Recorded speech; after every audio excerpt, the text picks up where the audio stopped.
Pozdrav učenicima 6B i 6C razreda. Eto, ovo je prvi put da za vas snimam video i nadam se da će vam se svidjeti ovakav način rada. Mi ćemo danas pročitati jednu jako lijepu priču, ali prije toga vas molim da pripremite stvari koje su vam potrebne za rad. Znači, treba nam vaša čitanka, Moj svijet riječi 5 i to drugi dio. Potrebne su vam vaše olovke, gumice i učeničke bilježnice. Na početku bih vam željela postaviti nekoliko pitanja. Eto, recite mi, ima li među vašim vršnjacima netko kome je potrebna pomoć? Netko tko se otežano kreće, tko slabije vidi ili treba neku drugu pomoć? Da li vi pomažete svojim prijateljima i trebate li vi pomoć svojih prijatelja? Evo, razmislite malo o tim pitanjima. Mi se nalazimo u školi u kojima je mnogima potrebna pomoć. Ja znam da vi svi pomažete jedni drugima, isto tako rado prihvatite pomoć ukoliko vam je potrebna. Ali isto tako moramo naglasiti da kad nekome pomažemo, to ne znači da radimo određene stvari umjesto njega. Znači, ako ja zamolim nekoga da, recimo, Antoniju pomogne u pisanju, to znači da mu može eventualno govoriti koje slovo da piše ili malo pomoći da napiše urednije, a ne da to napiše umjesto njega. Eto, današnja priča koju ćemo mi pročitati zove se Žalosna vrba, a napisala ju je naša poznata književnica Sunčana Škrinjarić. Ja mislim da vi svi znate kako izgleda Žalosna vrba, vjerojatno i imate doma takvo stablo. Znači, Žalosna vrba je stablo koje ima duge spuštene grane. Nema uspravna stabla kao što to ima većina stabala i drveća, pa stoga, budući da su te grane ovako spuštene dolje, daje dojam kao da je žalosna, pa je samim tim i dobila takvo ime. Eto, pa pročitajmo sad priču. Na dječjem igralištu, na nekoć travnatom zemljištu, rasla je žalosna vrba. Nježna, bijeličasta i zelenkasta. Dugih spuštenih grančica poput djevojačkih trepavica. Oko njezina debla gurali su se automobili raznih boja i oblika. Iako bi tome hladovitome mjestu bolje priličila starinska široka drvena klupa. No vremena se dakako mijenjaju, pa na žalosnu vrbu i njezinu skrovitu ljepotu nitko nije posebno skretao pozornost. Ipak imala je tajnog prijatelja.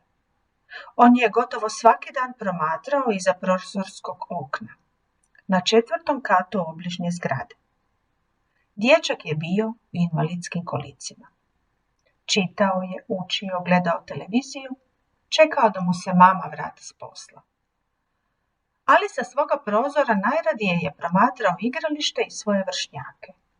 Trčali su, skakali, igrali nogomet, zabavljali se na različite načine. Dječaku je to bilo uskraćeno. Kad bi se djeca razišla, bilo na ručak ili u školu, na rubu igrališta uvijek je ostajala žalosna vrba, postojana i lijepa. Učinilo se koji put bolesnu dječaku da mu domahuje viticama. Dječak ju je jednom nacrtao kao djevojčicu s dugim visećim ulicima.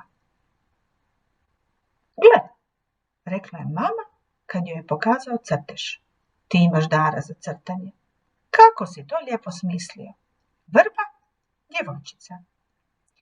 I nakon toga kupila mu je slikarski pribor, pa je dječak svoju miljenicu ovjekovječio u bojama svih vremenskih mjena i godišnjih doba. Eto, nadam se da vam se priča svidjela. Ako ju želite još jednom čuti ili više puta, možete vratiti snimku unazad i ponovno je poslušati. Znači, priča govori o žalosnoj vrbi koja je rasla u gradu na dječjem igralištu. Bila je okružena automobilima i malo tko je obraćao pažnju na nju. U zgradi nasuprot tog igrališta živio je dječak u kolicima koji iz određenog razloga nije išao u školu, nego je bio većinu vremena sam kod kuće dok su mu roditelji vjerojatno bili na poslu. I evo, dječak je na različite načine kratio vrijeme, čitao je, učio, gledao televiziju ili promatrao svoje vršnjake. A kad vršnjaka nije bilo, onda je volio promatrati žalosnu vrbu koju je jedanput i nacrtao i te njezine spuštene grane usporedio sa dugim visećim uvojcima, sa dugom visećom kosom neke djevojčice, što se njegove mami jako svidjelo i onda mu je kupila pribor za slikanje. Ajmo sad odgovoriti na pitanja na strani 132. Znači, što si osjetio ili osjetila slušajući priču o dječaku u invalidskim kolicima? Pa svi mi smo pomislili vjerojatno da je dječak tužan, ali to ne mora nužno biti. Dječaku su nedostajali njegovi prijatelji, ali on je našao način na koji će se ispuniti to vrijeme dok je sam. Drugo pitanje je što je dječak radio dok majka nije bila kod kuće. Ja ću se vratiti na tekst da se podsjetimo što je dječak radio i evo to nam piše odmah gore na vrhu 131. strane.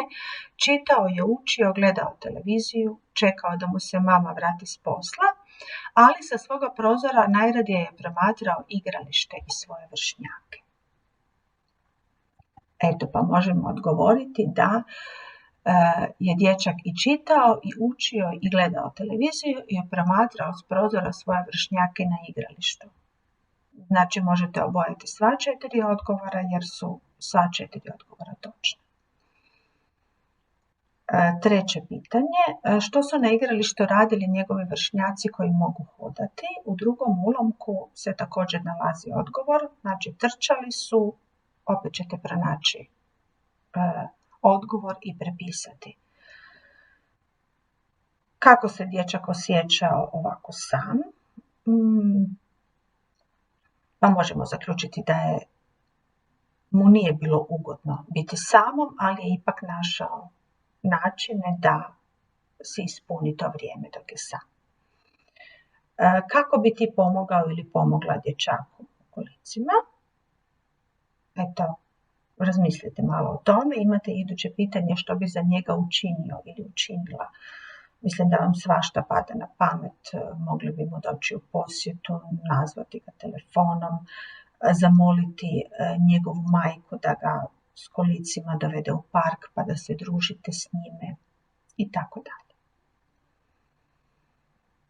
6. pitanje, kakva je osoba dječak? Evo, možemo reći da je dječak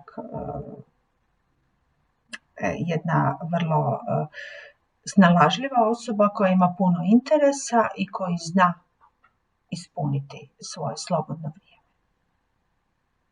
Pa složite ovako 1 ili 2 rečenice o tome, ja znam da vi to možete. 7. pitanje, što je raslo na nekoć travnatom zemljištu dječjeg igrališta? Sam naziv priče nam govori da to je bila žalosna vrba, pa nacrtajte jednu lijepu žalosnu vrbu. U tekstu nam piše da je ta žalosna vrba bila okružena automobilima, a vi sad napravite našu vrbu okruženu travom i cvijećem.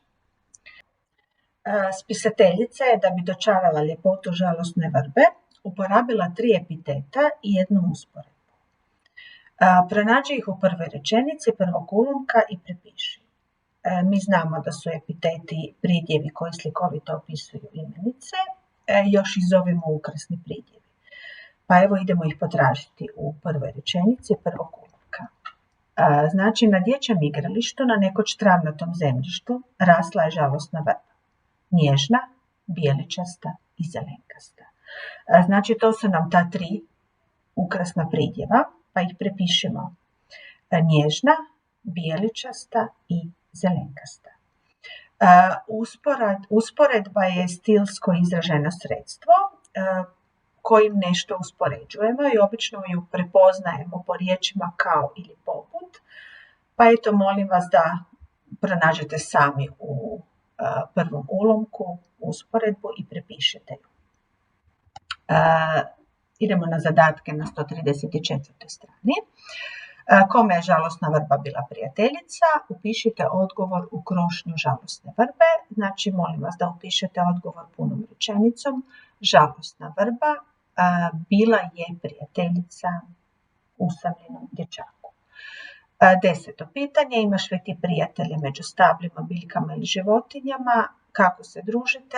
Na to pitanje možete odgovoriti usmeno. Znam da svi puno boravite u prirodi i volite biti u prirodi, a isto tako imate i domaće ili kućne životinje s kojima se družite, kućne ljubimce. 11. pitanje. Što se dječaku učinilo da vrba radi dok je promatrao? Da li mu šalje poljupce, domahuje mu viticama ili ga gleda?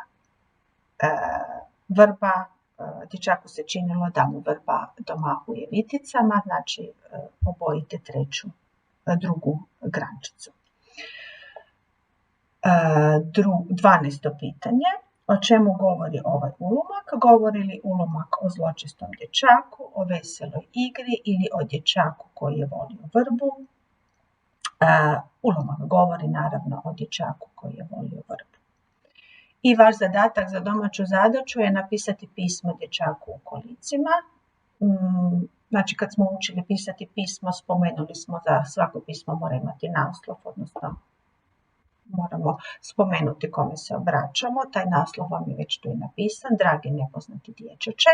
Pa evo, napišite tom dječaku par rečenica da ga razveselite i da se manje osjeća samim i na kraju pisma se naravno potpišite. Imate i drugi dio zadaće, vi naravno ne morate tu zadaću riješiti u jednom danu, to su vam zadaci za cijeli tjedan. Eto, mi smo učili što su pridjevi i znamo da su pridjevi vrsta riječi koji kazuju kakvo je što, čije što i od čega je što, stoje uz imenicu i označuju tu imenicu.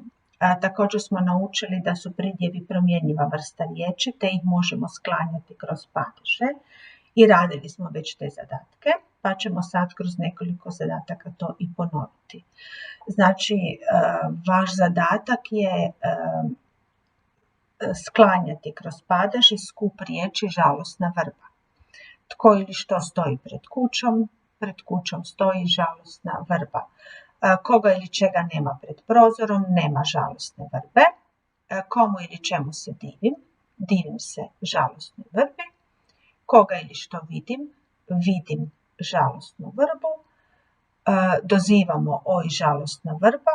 O komu ili čemu razmišljam? Razmišljam o žalosnoj vrbi. I s kim ili s čim se družim? Družim se sa žalosnom vrbom. Na isti način ćete u svojoj bilježnici sklanjati skupove riječi veseli dječak, mirno more i radosna bajka. Eto, to vam je drugi dio zadaće za ovaj tjedan. U bilježnici bi to izgledalo tako. Znači, na početku napišemo datum, to je 4. mjesec 2020. godine, vi ćete pisati datum kad ćete raditi domaću zadaću.